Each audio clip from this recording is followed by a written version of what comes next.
When you were up in space, you say that one of the favorite things you did was taking photographs. Why?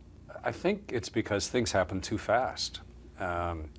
If you just rely on your own ability to look at something and then remember it, you're going to be overwhelmed. We're going around the world at 5 miles a second or 8 kilometers a second. So if you see something magnificent, it's gone like that. But if you can grab the camera and just get the shutter pushed 4 or 5 times, you realize that hopefully after you land, you'll have 30 or 40 years to look through all those pictures and see what you saw and have time to think about it. So it's not just the magnificence of what you're looking at, but it's also the rarity of it and the desire to capture it somehow so that it's not lost. And of course, you put many of them out on social media and it became a phenomenon. I was surprised in this book to learn that it wasn't NASA who had sent you up there with a social media strategy, it was your son. Well, social media is fairly new, and it's both poorly understood and poorly used, but almost universally. But it has tremendous potential as a means of communication. And it's a two-way communication with the world, which nobody's figured out what to do with yet.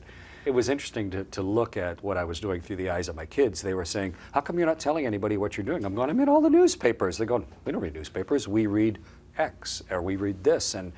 And so if you want to be using social media, you should always ask someone half your age. If you're 25, ask a 12-year-old, because they're using it in a faster and more revolutionary way than you are. I asked my 9-year-old. Yeah. And of course, idea. the biggest social media hit, and we would be missing an opportunity if we didn't talk about it, was Space Oddity.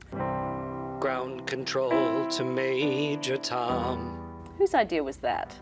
It was actually a crowdsourced idea. It wasn't intentional at all. I had never played a Bowie tune in my life. I'd never played a Bowie tune in my life. I got to the space station just a few days before the 25th of December. My brother and I had written a Christmas carol from space called Jewel in the Night. So I just slapped an iPad up on the wall, hit record, and played. I did one take. I did Jewel in the Night. And then my son Evan put it out on SoundCloud or whatever.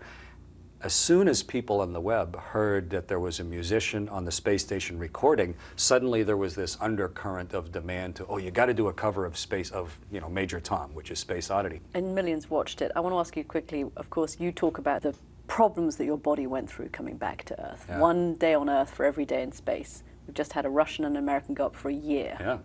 It's going to be tough, right? It is. In fact, it's 3 to 1 for trying to grow your skeleton back. I was in space a better part of 6 months, and it took about 1.5 years for the parts of my body that got osteoporosis, my hips and my legs, to grow the skeleton back to the density, average density before.